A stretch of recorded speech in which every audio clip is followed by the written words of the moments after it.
ہوں کہ جس دور میں یہ کنونشن ہو رہا ہے، جس عہد سے ہم گزر رہے ہیں، یہ عہد وہ ہے کہ جس نے انفرادیت کو فروغ دیا ہے، جس نے سیاست میں، معیشت میں، ثقافت میں، فن میں، ادب میں، ہر جگہ پہ کوشش یہ کی ہے کہ جو بڑی بڑی سچائیاں ہیں، جو بڑے بڑے نظریے ہیں، جو آفاقی قدریں ہیں، ان کو فرد کی سطح پہ لایا جائے اور لوگوں کو یہ بتایا جائے کہ یہ گرینڈ تھیوریز کا زمانہ نہیں ہے،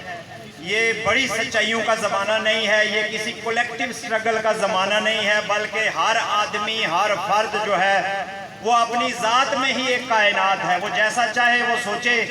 وہ جیسا چاہے اظہار کرے، وہ جو چاہے وہ لکھے، وہ جو چاہے بیان کرے، چاہے اس کا کوئی مطلب ہو یا نہ ہو۔ حتیٰ کہ جو بے معنویت ہے کہ جن چیزوں کا کوئی مطلب نہیں، وہ بھی آپ باقاعدہ سے اس پورے کے پورے پوسٹ ماڈرنزم جس کو آپ کہہ سکتے ہیں، یہ اس کی اخلاقیات کا حصہ ہے کہ آپ کچھ بے معنی بھی کر سکتے ہیں جس کا کوئی مطلب نہ ہو، آپ ذاتی طور پہ جو چاہیں ویسا کریں۔ تو یہ وہ عہد ہے کہ جس میں ہر فرد کو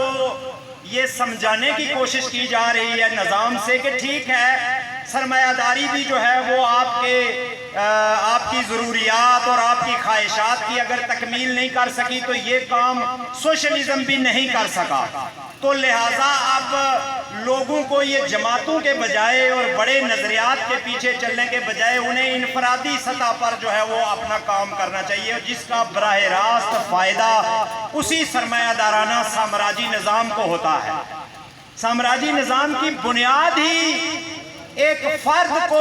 سماج سے الگ کرنے کے طریقہ کار پر مبنی ہے کہ وہ کوئی چیز بھی ایسی نہ کرے جو ایک اجتماعی شکل اختیار کر لے۔ اور ہماری جو جدوجہد ہے، یہ جو انقلابی جدوجہد ہے، یہ جو آزادی کی، حق ملکیت کی، حق حاکمیت کی جدوجہد ہے، یہ ایک اجتماعی جدوجہد ہے۔ تو ایک ایسے عہد میں کہ اجتماعی جدوجہد کرنے والے قافلوں کو ایک انٹرنیشنل سطح پہ اس طرح کی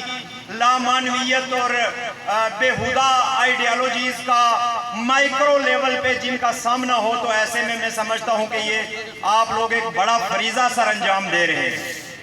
آپ اس کو خوش قسمتی کہیے یا آپ اپنی جو 70-75 سالہ جو جدوجہد ہے، آپ اس کا ثمر کہیے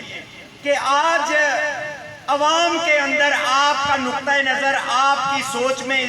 اسپیشلی اس خطے کے عوام کے حوالے سے آپ سے کہنا چاہتا ہوں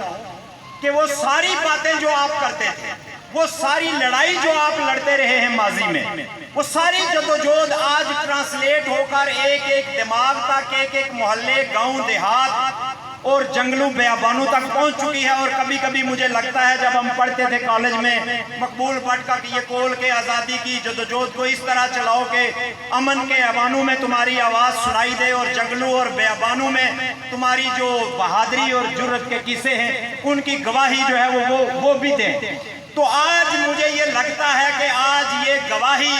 ہمیں اس ریاست کے ہر کونے سے مل رہی ہے۔ آج یہاں کا مزدور، یہاں کا محنت کش، یہاں کا طالب علم، یہاں کا تاجر، یہاں کا وکیل، یہاں کا طالب علم، ہر کوئی جو ہے وہ کہتا ہے کہ ہاں، جو 1968 میں 70 میں NSF کے دوست کہتے تھے، جو محاذرہ شماری والے کہتے تھے، جو NLF والے کہتے تھے، جو JKLF والے کہتے تھے، وہ بات درست ہے، وہ صحیح ہے۔ تو یہ میں سمجھتا ہوں کہ اس لیول تک آپ کی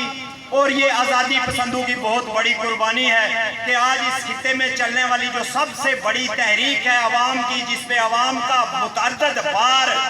جس پہ انہوں نے اپنی مہر ثبت کی ہے، اپنی حمایت کی۔ اگر میں غلط ہوں تو مجھے کریکٹ کیجئے کہ اس ریاست کا سب سے ریپیوٹیبل جو انسٹیٹیوشن ہے جس کو بار کونسل کہتے ہیں، سپریم کورٹ بار سے لے کے ڈسٹرکٹ بار ایسوسی ایشن تک تمام باروں نے متعدد دفعہ اس عوامی تحریک کو جو ہے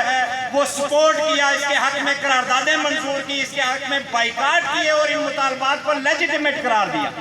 یہاں کی انجمن تاجران، یہاں کی سول سوسائٹی، یہاں کا ہر مکتب فکر جو ہے، یہاں عورتوں نے پہلی بار اس تحریک کے اندر اس خطے میں عورتوں نے انفرادی طور پر جلوس نکالے، طالب علموں نے انفرادی طور پر جلوس نکالے، اور اس کا کریڈٹ میں آپ کو دینا چاہوں گا۔ آپ جتنے سرخ سپاہی یہاں پہ بیٹھے ہوئے ہیں، جتنے آزادی پسند بیٹھے ہوئے ہیں، یہ کریڈٹ ہے آپ کا، اس کریڈٹ کو لینا سیکھیے۔ میں اکثر دوستوں سے یہ کہتا ہوں کہ ہمارے اسٹیجوں پہ لوگ آتے ہیں، ہمارے اپنے لیڈر، اور وہ اپنے خلاف تقریریں کرتے ہیں، وہ کہتے ہیں ہم تباہ ہو گئے، ہم برباد ہو گئے، ہماری کوئی سمت نہیں ہے، ہماری